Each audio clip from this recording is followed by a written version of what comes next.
Do you remember the first thing that you tried to build? Yes, I do. It was a wedding planning and events company in 2014. That's when I actually started it then. Yeah, but that was like my first official business. And like, what was the energy you had to try and do that? Oh, Mash, you couldn't do me nothing. that was the energy. I was so excited. I was so ambitious. I was like, no one's ever going to do it like I do.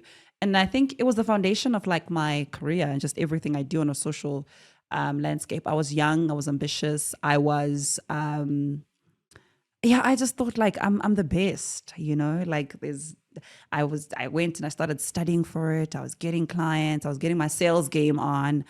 Ooh, I was on fire. I was on fire, and it showed because it did really, really well at the time. Yeah. Yeah.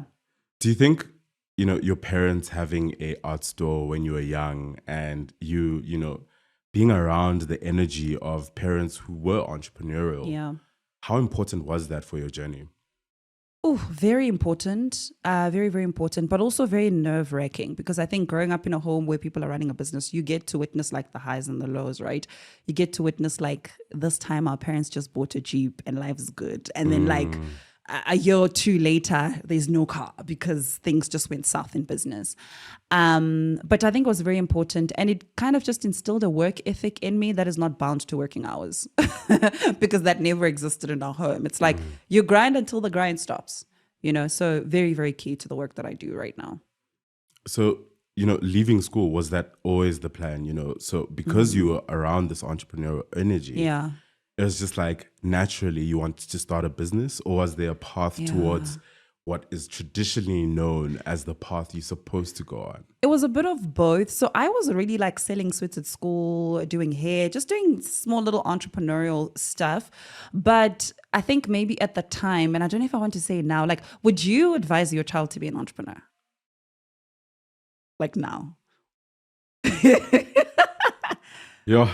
That's hard, right? So I think with our parents having been entrepreneurs, and I'd even go as far as to say not by choice, but just by the fact that they were immigrants who had traveled so many countries and they were looking for opportunities, and they would get into a space and create their own opportunities.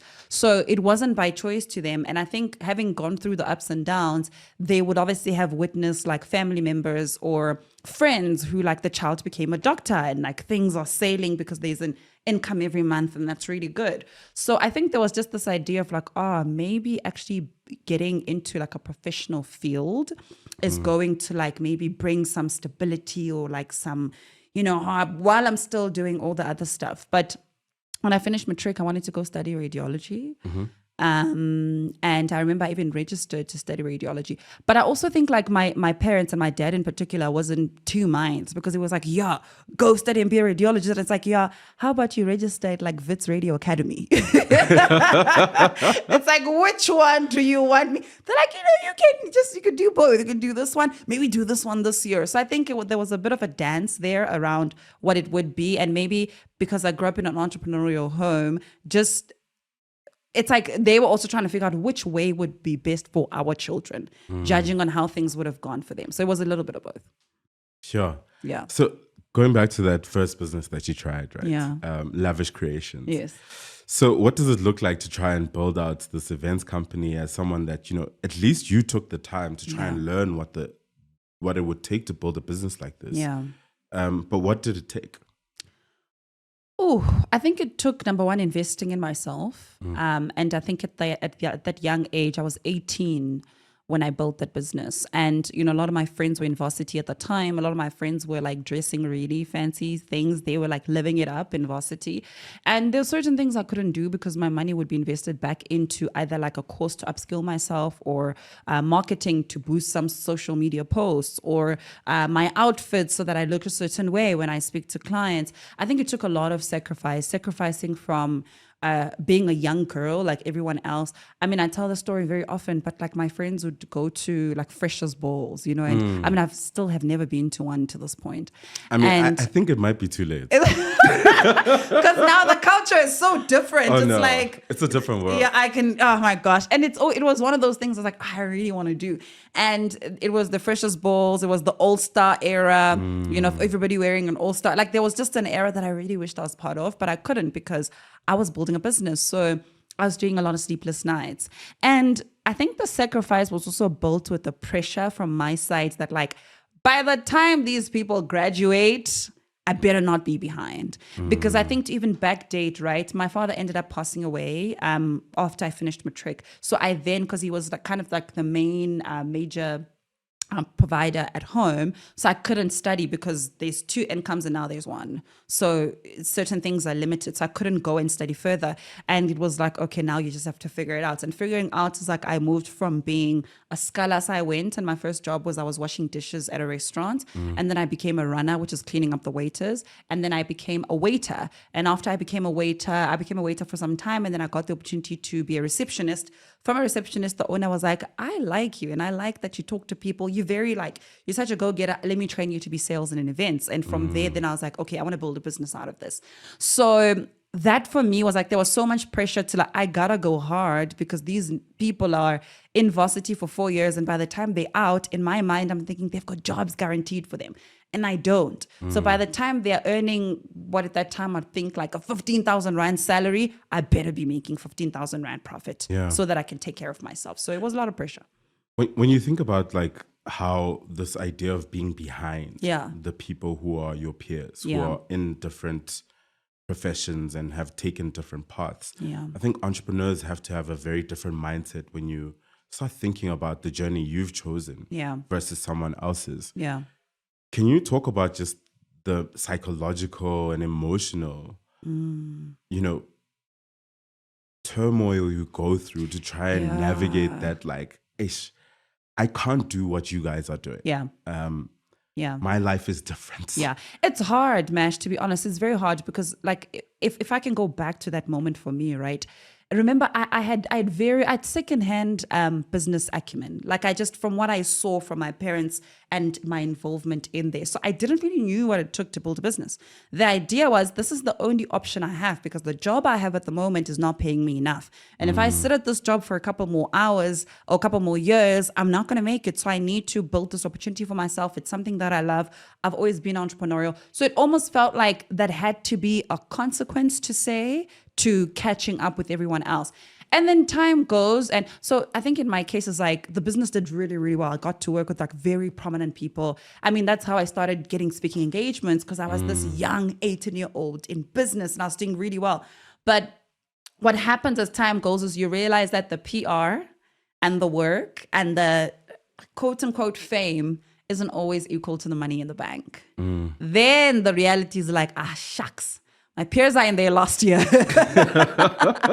I'm still not making enough money that I thought I would have made. What do I need to do? Do I quit and now say I need to go look for a job and restart? Or do I equip myself to be able to actually build something? So I think you have to go through a lot of unlearning and you have to realize that, okay, maybe I need to get to a point where I'm no longer competing with these people anymore, but I'm now competing with myself and the vision that I want to build. And what does this vision actually look like? You know, but it's a war. It's a war that has to move from people to just myself, and that's okay. So it's like when I remember at the time, some of my friends that I grew up with used to do these trips to Cape Town, right? And they would like open a WhatsApp group and be like, hey, yo, homies, we're going to go to Cape Town end of the year and we're going to spend New Year's. I can't do none of that because between the December and the January period, that's when I have most events. So I'm working, I'm grinding. And by the time I'm even done that work, I'm so tired. But I'm also trying to catch up to still market my business more to get more clients. So it's, it's excruciating. I think that's the war, especially at its infancy, and you're still starting because there's this internal war happening and you're learning. It's painful. I always think that entrepreneurs have this like, it's just energy at the beginning. Like you are just, you found this opportunity. Yeah. You've learned, you took the time to personally develop yourself. Yeah. And you've learned all these things. Yeah. when does the practical set in of this business? And what are the lessons that you start to learn about, being in business from Lavish Creations? Yeah. I think the practical for me starts setting in when the business starts settling, like in the beginning. And I think it was truly the grace of God for me. In the beginning, it's like my business started pushing very well because I was already in the market of events. So I already had a pool of clients who were waiting for me to just learn how to do this thing better. So I go and I grind. And the more you grind, the more money you're making, the more you're getting some feedback here and there. You're getting some interviews here and there. You're getting newspaper people interested in hearing your story because you're this young person. The more you feel like, yeah, I've got this together. So your wings start growing. And the wings start growing, it means, now I can like move to this place and I can do X, Y, Z. So for me, it was in terms of just moving and growing the business. Then I realized, okay, competition's increasing in this industry. How am I being innovative? I'm seeing people are starting to do things differently, but I've been so caught up in doing interviews and now getting radio features and now building this business that I haven't actually set and invested in the actual systems and processes to ensure that this business is growing. So I think for me, it was that moment of realizing that, okay, do we have a business or do we not? And to be honest, I had to be honest with myself and say, I don't think we've got a business. I think we were plugged into an opportunity, we invested in it and built a business, but I don't think we have enough interest in this particular industry to carry through this business. Yeah. Yeah. A lot of South African entrepreneurs, I think, fall into that trap of, you started something cool, people start paying attention, and then, media just gravitates towards it because it's so easy to be able to go, oh man, there's an exciting new entrepreneur, they're building something new, it's super exciting. And that becomes a trap, I think, that you're mentioning now. Yeah. What would you say to an entrepreneur that's seen this trap? Yeah. And we've seen this with a lot of entrepreneurs and had that reality check be hit them. Yeah. What happens on the other side of that reality check? Yeah, shucks. Look, I think, I would have answered this question differently years ago if I wasn't where I am right now. But I would say it's good that that's happening because that pressure is going to expose what you also truly care about, right? How I built Resonate now is I started getting speaking engagements and I said, wow, I come alive when I talk about business. So now I started feeling not the pressure, but the excitement to go read research papers around business models, not to build my own business, but to be able to share and talk about them at the time, right? That's when I realized, I love speaking and I love this makes me. So my attention gravitated towards that aspect of who I am because it had been exposed, right? So I think those things are good to expose what you truly care about. And if you're somebody that you care about the business that you're running, but now the media and the publicity is taking that attention away from you, I think the important thing is being able to go back to the drawing board and say, what truly matters right now? So I'll tell you this, I'm currently going through this conundrum, right? It's like, Resonate is doing really, really well. And I was saying to my assistant, I feel like every other week we are being invited to something. Like I'm being invited to like speak or to a podcast or to something. And that is exciting because then it says people are seeing the work that I'm doing, but it's distracting because when do I get the time to sit down and still serve the community and the people that I'm called to serve?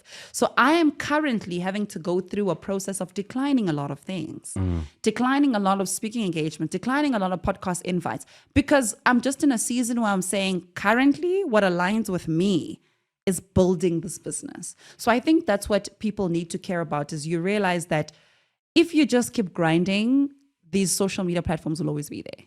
These media outlets will always be there. They will always get in touch with you a year from now, a few months from now. But what is important is if you forsake the very thing that is getting the attention or that is helping you get the attention you so like, you won't have that attention any longer. Yeah.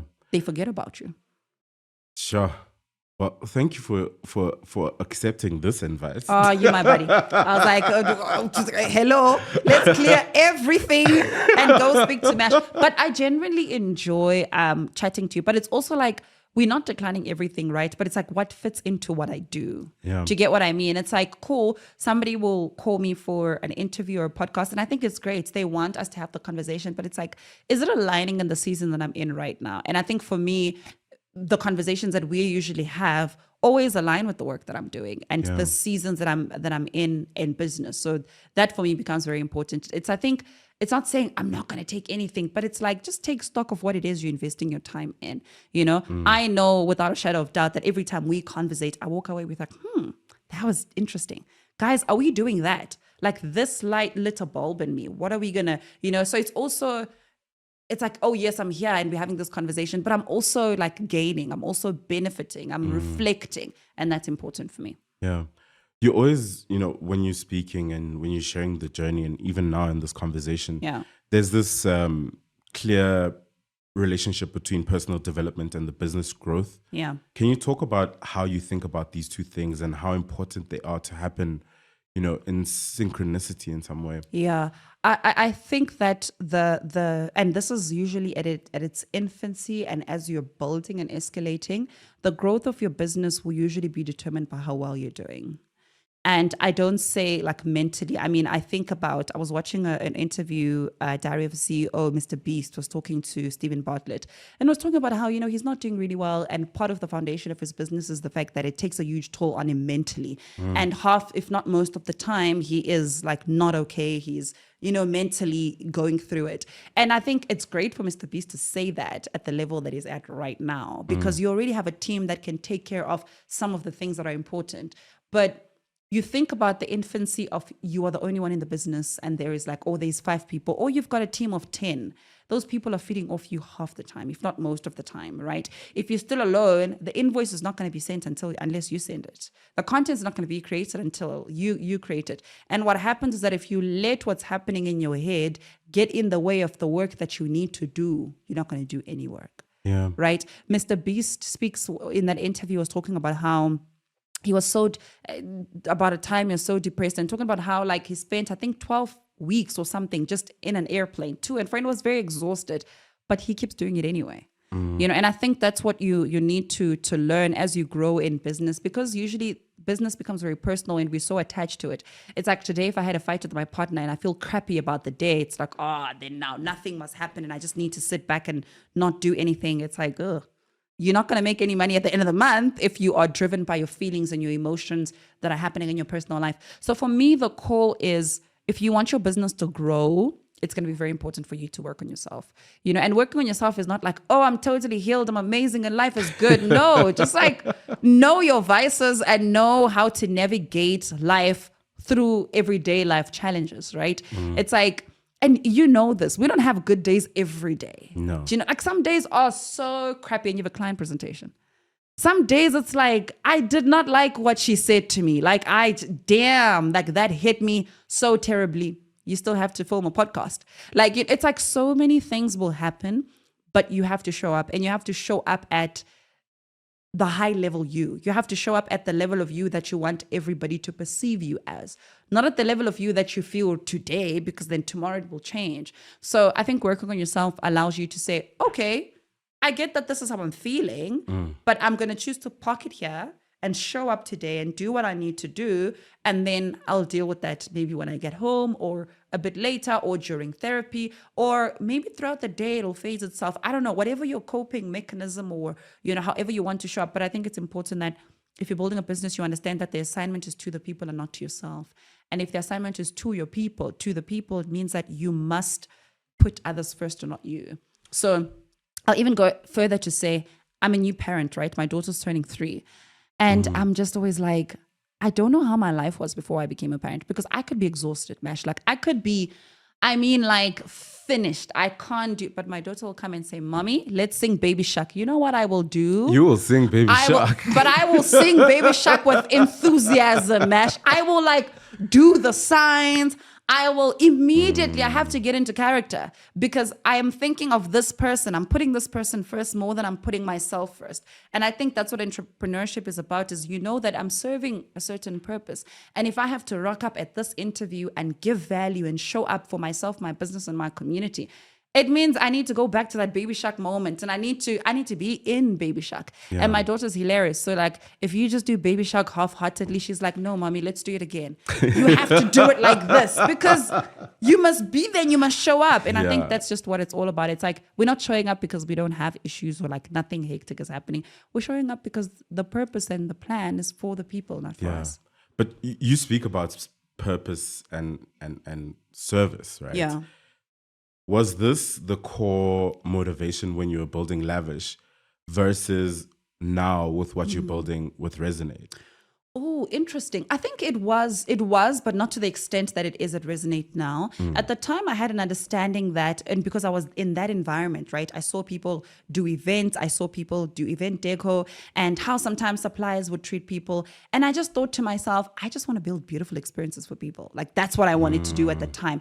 But I also saw that there's a market and I can make money here, right? So let me do that. So that was the intention. I wanted to build beautiful experiences with people, and I enjoy connecting with people. So that was very nice, because I mean, majority of the brides and the couples that I worked with, I am like friends and acquaintances with some of those brides to this day, you know, because we built an amazing relationship and I got to journey with these people. So that's what I was passionate about. But I've always been passionate about human connection to make things better. And what would happen at that time is I would connect with these people to a point where even beyond the wedding and the event we've just had together, there is a level of relationship that we've built, but it's a relationship of value. You know, we get to have deep conversations together, and we get to talk, and we get to journey and walk life together. And I really thrived. I enjoyed that very much. So what was the vision, you know, to building Resonate Hub? Oh, the vision to building Resonate Hub. So maybe just to kind of build a bit of the journey, right, is that I gained this like great following, this media thing, and it's like, oh, it's so great. You're this young person in business. Yeah. Everybody wants to be next to you. I love the actions that you take. It's like yeah. Because everyone's just like, oh man, you're amazing. You're like, so brilliant. Yeah, your ego is like, you know, high up there. And because of my journey, I had invested a lot in personal development, and I continued to. And then this one time, I think in 2016, 2017, after the budget speech, unemployment was trending on Twitter, right? And I think that's how we actually met, and everyone else that I met on Twitter. So at the comfort of my own home, I think it was 9 p.m., I had a couple of views to share, but I thought, oh, I'm a yapper and I like talking, so I don't want to tweet about it. So I took my little Huawei phone at the time and I filmed a video. And I put on Twitter, and the video was really centered around how to be more employable, especially in the state of the economy right now where a lot of young people aren't being employed.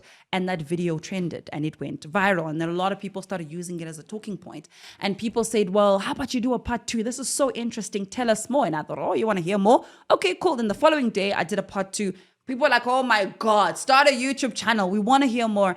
And then I started developing a love. And I think maybe for me, that was the realization that I think I have a gift to be able to communicate certain ideas and perspectives in a way that make people understand it and in a way that helps people grow. And practically. Yes, completely practically. And I took that and I was like, okay, let's make this a thing, right? And then I started building my YouTube channel. So at the time, the events company was no longer running. I was serving at a corporate company at a very high position at the time.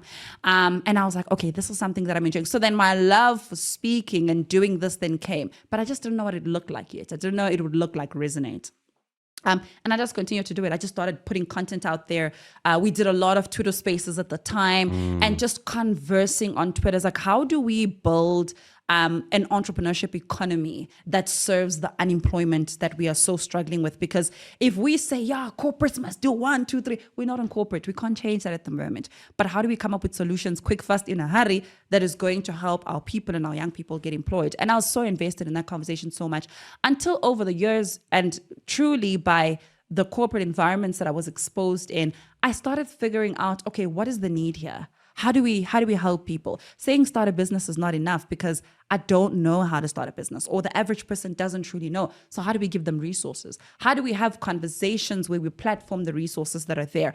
And over time, it started like, okay, cool, I'm doing coaching, I'm doing consulting, and refining into then building it as a business. And then Resonate became at a point where I'm still sharing my content. I'm full-time. I'm doing like the coaching, the consulting. I'm doing influencing as well. And my account got hacked. And when my social media account got hacked, I thought to myself, you've literally taken my pool of clients.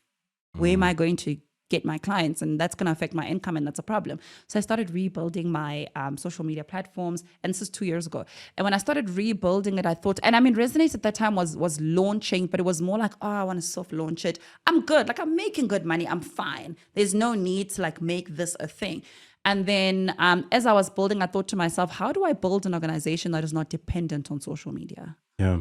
That does not rely on me having an Instagram account to transact with the community and to give this value and information. Because the moment your account is gone, yeah, people won't see your post for a month or two, but it's like, there are a lot more other people doing what you're doing. Yeah. So the vision for me was like, I wanted to build a community that still stays together beyond a social platform, and then be able to curate frameworks, workshops, and things that people have access to beyond social media. Because then you get people that just like, social media is tiring. I don't want to be on social media. Or I'm an entrepreneur. I don't have the time to consume all of that content. So that was the vision for me. It's like, how do I build a community that we would be able to filter resources, platform conversations, and be able to help people build businesses? Yeah. And for me, I think like the key thing with you has been how practical it is. Yeah. This is not theory based. This is very much, this is what you need to do. And I think, you know, the first step usually is most people go, you know, I've taken all this advice and I'm really trying to engage with it. Yeah. Maybe I start a side hustle first. Yeah. And then gradually move towards full time. Yeah. What are the strategies and mindset shifts that you've seen with the people that you're working with that they need to go through in order to make that change from side hustle to full time? Yeah, sure. That's a very interesting question, because I think, number one, I'll even start with like starting a side hustle, like, right? Everybody feels like, oh, I'm so passionate about this, but I just don't have the time, which is a lie half the time. I think if you want to do something, you will always make time for it all the time. So that's the first thing. So you start the side hustle. Side hustle culture can be so addictive, right? Because it's like, yeah, like I'm so busy. Like I've got my job and I've got a side hustle. Oh my gosh, like, yes. And you know what I've learned? I've learned that at the core of people is validation, right? And that's why we can be busy without being productive, because the fact, if we can tell everybody how busy we are, we get validated like, oh, you're working hard. Oh yeah, it's like, oh, I've got this side hustle and I've got this great job. I just bought a new Benz. These two things are, you know, as opposed to having one thing, because then one thing is like, okay, everybody knows I'm doing one thing. And if I'm not showing the results of the one thing, I'm a failure, or I don't feel good about what I do, etc. And it's like, it's not validating. So the side hustle culture can be addictive. And I think that the strategy that people need to have in terms of the transition to side hustle to now it being a full business that you're going to give your full attention to, I think is setting a time frame for yourself. It's like, when do you want this thing to not only blow up, but to be sustainable? Because if you don't have a time frame to when you want it to be sustainable and when you want it to blow up, it's always going to be a side hustle forever. You're going to be okay with making 10,000 Rand every month from the side hustle. And that's fine. And if that's what you want to do, that's okay. But if you eventually want to transition, there needs to be a time. There needs to be a TikTok that says, not a TikTok as in the platform, but like a ticking clock. It's like, shucks. Now they ruined our vocabulary. A ticking time clock. There needs to be a ticking time clock that says, in 12 months, I need to be making 40. I'm making 10 now. In 12 months, I need to be making 40. Because the moment you set the time and the amount, you already now start setting the strategy. You're already saying, if I'm putting 4 hours a week to the side hustle and I'm making 10, I need to put 6 hours a week gradually. I need to put 8 hours a week gradually so that I can eventually get to this number that I have. So I think you need to set the right goals that are time-based so that it stops being a side hustle. Otherwise, you're going to be a side hustler everywhere. You become the guy that's like, that guy, that one's busy. Ramutse, busy. And you're so successful. Right? Like, I'm not, I don't really know what he does. Yeah. But being called busy and productive and successful and moving and having the cushion of the salary and building can be so addictive, because it's validating. You're validated at work. You're validated in the streets as well. So you're playing on both fields, and it can feel good. Yeah. What do you think are the strategies, right at the beginning? Yeah. Especially when it comes to like financial planning and like building out a strategy for what your business needs to become. Yeah. In those early days, what does it look like to transition fully and go, okay, I am building a business now versus, oh no, I'm just like busy. I'm just playing. Yes. I'm just Yeah. exploring. Yeah. But now really practically. Like stepping into it. I always say that the biggest strategy, and I think to your question is like to now knowing that you build a business is get more clients. The more clients you get, they will cause you to not sleep. They will cause you to ship up. They will cause you to, because if you were comfortable knowing on a monthly basis, like 10 clients, if it's a good month, we make 12, get 20.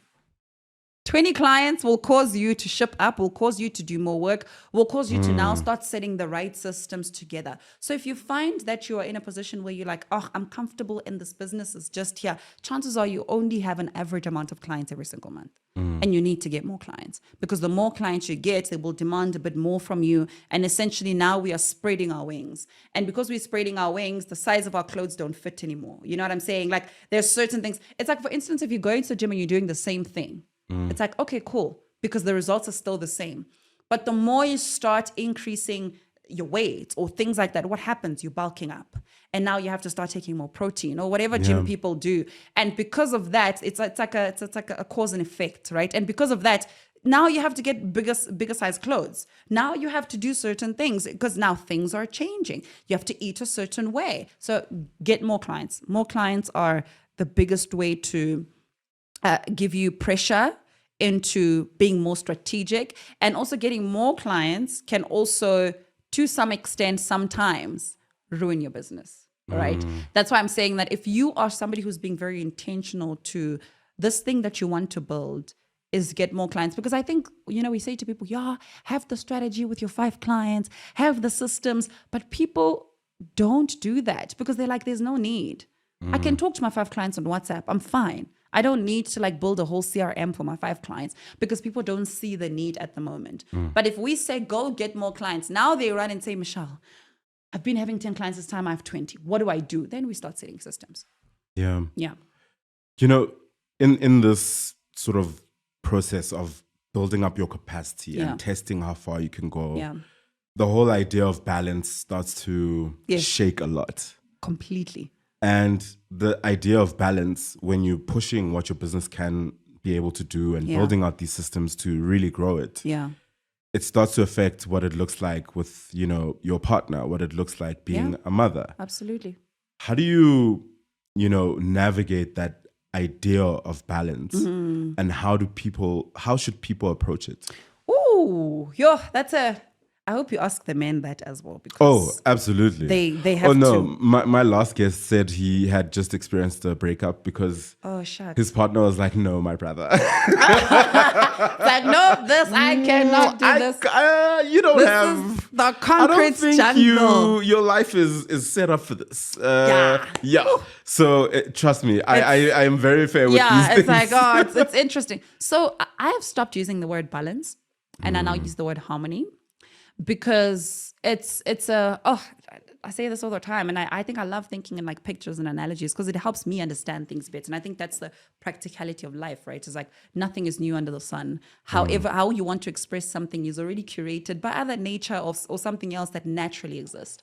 And I say harmony because it's a dance, right? In life. Finding harmony for me is like, what works best for me and what do I need to focus the most in this season, right? Fortunately, and however somebody wants to see, being a parent is not like seasonal. You are a parent Monday to Monday, 365. So whatever comes your way, you still have to be a parent. And I think for me, harmony is in prioritizing what matters the most to me.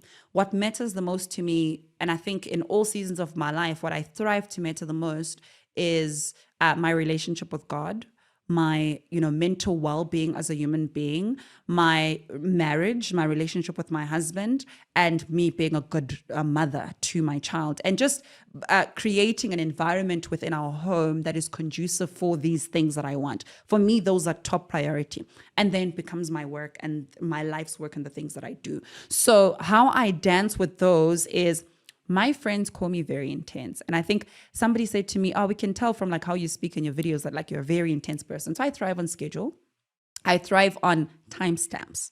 If I were to show you my calendar, you would like scream, right? Because for me, everything has to be well scheduled because that's what allows me to find harmony in all the things that I need to do.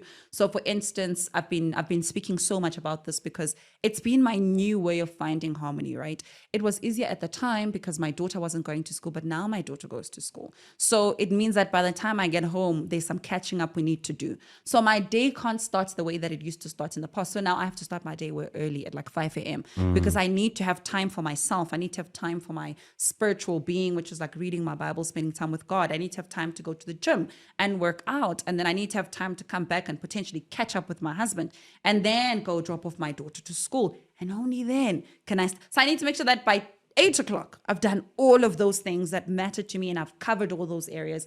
I've prepped breakfast if that's something I want to do that morning. And then I come back and I start doing my work. So I think for me, it's schedule. I think if you don't make time for anything, you'll never have time for it. And as a mom, a wife, and a business owner, it's very important for me to align those things in there. The nice thing, and I always say this is such a blessing, my husband is quite similar to me in so many ways.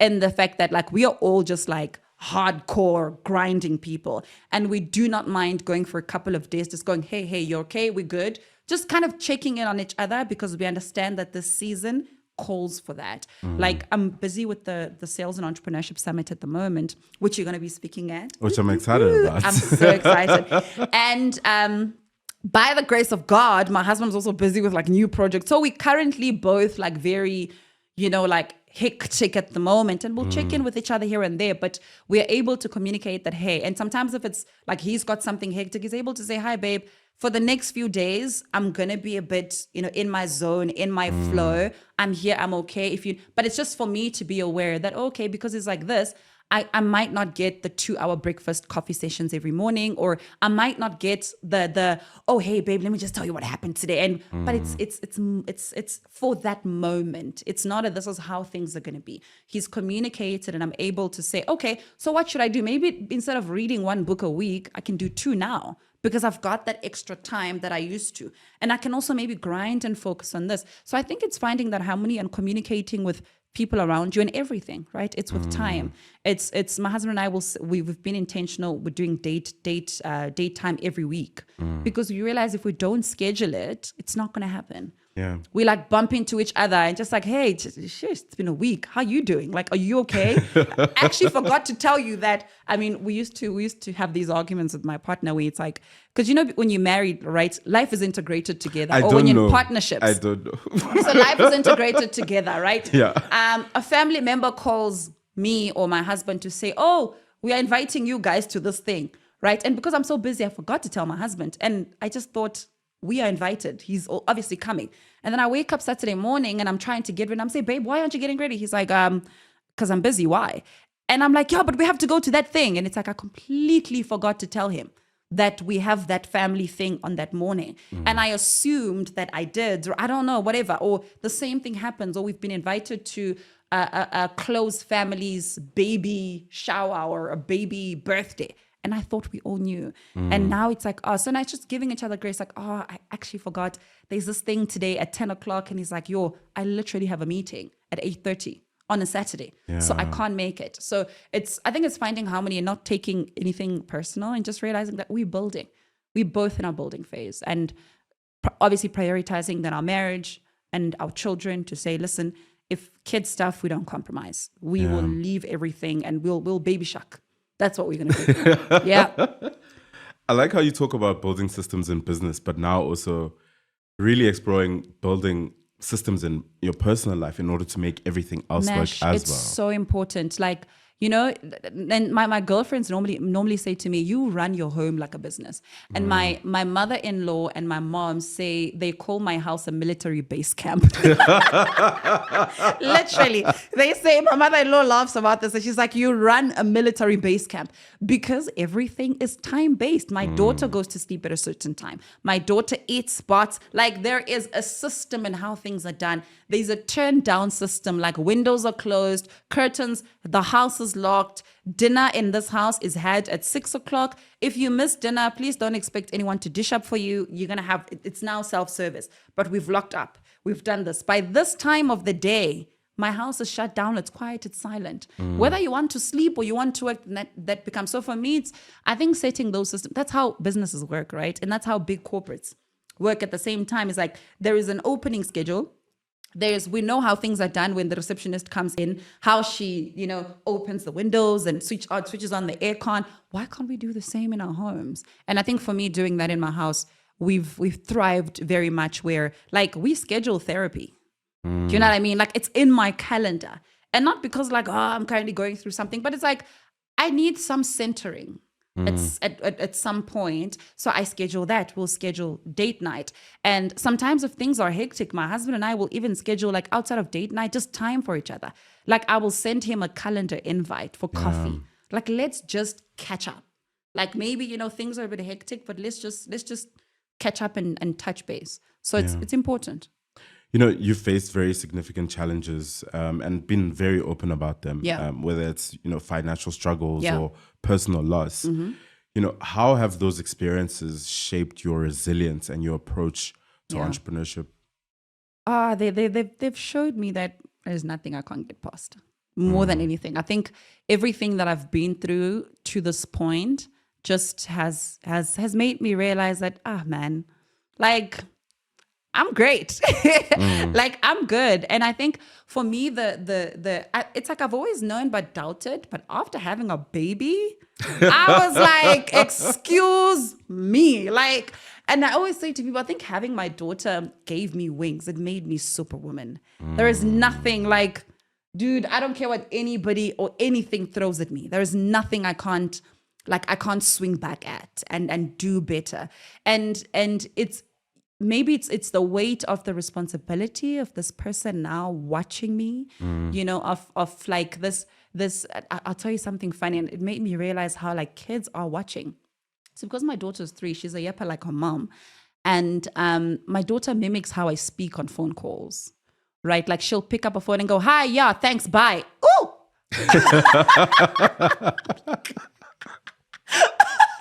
And I said, oh, that sounds like mama. Okay. And you realize that there is this person that is watching your cadence and how you do things and how you treat people and how you are moving. And it's like, okay, I see that. And it's calling me to be a better person. But more than anything, even like when you're having a crisis, and I'll go back to the baby shark analogy, right? It's like, man, whatever happens, I can still baby shark.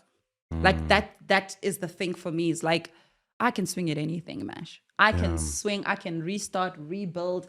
There's nothing I can't do. Yeah. Yeah. I know I'm superwoman. If we had to think back to when, entrepreneurship, I think as just a thing comes with a lot of self-doubts, a lot of questioning yourself. Whether your idea is good enough, whether you are the person to be able to build this thing. Yeah. What do you think people need to understand about self-doubt? And what are the things they can do to navigate that mindset to get to a place where they can have conviction in their ability to build things? Oh, I love that. I think the important thing to understand about self-doubt is it never goes away. It never goes away. I think people are always looking for like the formula to like erasing it and like being fully confident and all those things. When I used to be a Beyonce fan, I watched, I think there was a Netflix docuseries that she did. And there was I remember this scene so vividly where she gets into an elevator and I think her mom is like, are you nervous? She's like, always. Always. I mean, if Beyonce is nervous, come on. Like world superstar, all of that. It means that we all have, and the nerves come from, is it going to come out right? Am I going to do it properly? We know that no one can sing like Beyonce does. No one can perform like she does, but there's still a level of self-doubt. I think that the important thing to note is to realize that it will never go away. But the tools and the strategy to move past it is to realize that it's not there to stop you. It's there to refine you, right? Self-doubt for me is like, you can doubt yourself, but you doubt yourself more when you haven't prepared enough. Right? It's like, have you ever seen when you've been, especially when you're in school, the test you didn't prepare the most for are the ones you're like shaking in your boots. But the ones where you've done some level of preparation, you're still nervous, but you're like, okay, maybe Like maybe I know I'll do like question 1, question 2, question 3. I'll be fine. But when it comes to the formulas, I will, because you've kind of refined where do you do well in and what area of the subject don't you do well. So I think it's all about being able to move regardless of the self-doubt and the fear. I always say, and I say this every time, is like that fear and the self-doubt will always be there.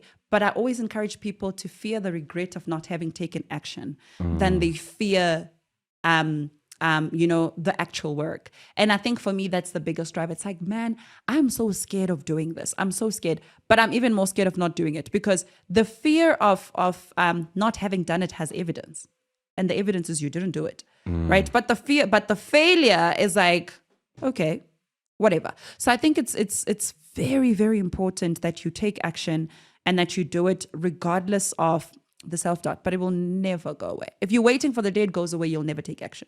Yeah. You know, in this conversation, you've mentioned so much about how God plays an instrumental part of your life, and how you build. And some of it in the research that I've done, because we do research now. Dun, dun, dun.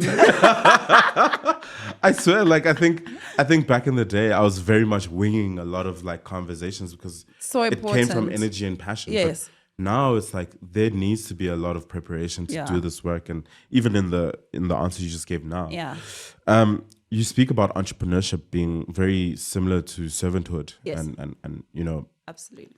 How do you balance your desire for impact and really helping people do things that matter, with also still building a very profitable business and a business that's sustainable, that can also contribute to your legacy? So I always look at it this way, right? And I like you started by saying, like, I always refer to the faith, right? Because I think as a person of faith, and particularly Christian for me personally, is when you read the Bible, you realize that there's nothing new under the sun. Like everything we are trying to do has been done before years. And even beyond what's documented in the Bible, we've got examples of like people around us, even they might not share the same religious perspective, but there's nothing new under the sun, right? So I always say to people, you have to look at it this way. If you are giving a specific service or a product and you're not making money, you limit the amount of impact you make. Do you understand what I mean? Bill Gates makes much more impact. Why? Because he's making what? Money. But if you want to make impact to 10 people for free, that's great. That's awesome. But your impact, the wider and the more broader it grows, the better it's going to impact more people. So you and I know this, that if we are in a room and we're speaking, right, and the room has 200 people in there, or let's say 1,000 people, you've spoken to 1,000 people, but chances are only 100 might apply what you've given them, right? But it's because you're exposed to a room of 1,000 people. But if you're exposed to a room of 10 people, maybe only one or none. So your impact is always calculated by the people. But in this day and age, we reach the people through money, right? Because money becomes the vehicle that helps you reach the people. So I think it's also about how you look at money, and also realizing that, like, I'm not making money so I can live good and like, be great. It's like, yeah, that's part of it, because the more comfortable I am, the easier it is for me to do what I need to do. That's the first thing. But you have to realize that the impact that you want is going to be because of the numbers, right? We want to reach the numbers. We're not doing like these events and doing all of these businesses because, we just want to make money. Yes, we are passionate, but we want to make money. It's a bit of both. As we realize that the more income comes into the business, we can then start investing into other programs. We can then use that money to get into communities that can't afford what we offer, to give them that information so that we are able to bridge the gap of unemployment and poverty and all those things. So I think when people struggle with that, I think they struggle with what people call like their money story. Like, what's money to you? Like, what do you think about money when you think about it? Is it like a self-enriching, I love it, and hoarding thing? Or is it a vehicle to carry through the purpose and the assignment that you've been given? Because to me, that's what money is. I want to make money, Mash. I want to be a millionaire. I want to be a billionaire. I want to make lots of money, because according to me, and in my view and my experience, money becomes a vehicle that I'm able to touch different communities, that I'm able to go to different countries and be at a global scale to make the change I believe the world needs to see. So I think it's the conversation there needs to be, what is your money story and what's your relationship with money? Thank you so much for this. I think no one really knows this, right? So you call me randomly sometimes, like just you're my unappointed accountability buddy who says, "Hey, why are you so quiet? Yeah, like where are you? What's happening? Are you okay?" And maybe this is just for me a personal thing where I need to say, like, express my gratitude for the impact that you've had on me, to understand that there's an impact I need to make and there are things that I need to do, and whatever self-doubt and challenges I might be experiencing, there's value in the work that I need to do. And I think that you've done that for a lot of people. And I hope that in the work that you continue to do, you remember that you touch people's lives, and those people go on and to do so much more. And I appreciate you so much for that. Thank you. So my last question. Dun, dun, dun. Let's go. Just before your last question, I wanted to say that it's such a pleasure, but more than anything, I recognize and honor the value that you give into the entrepreneurship landscape as a whole. And I think that, a lot of people will say things like, everybody's always doing events, everyone's doing a podcast, everyone, but there's energy in conversation. Do you get what I'm saying? There's energy, like people watching this. That's why you watch something and it makes you feel inspired, right? There's energy in words and conversation and just two people bouncing things together. And for me, those calls are always like, if I am at a high and I think, where's Mash?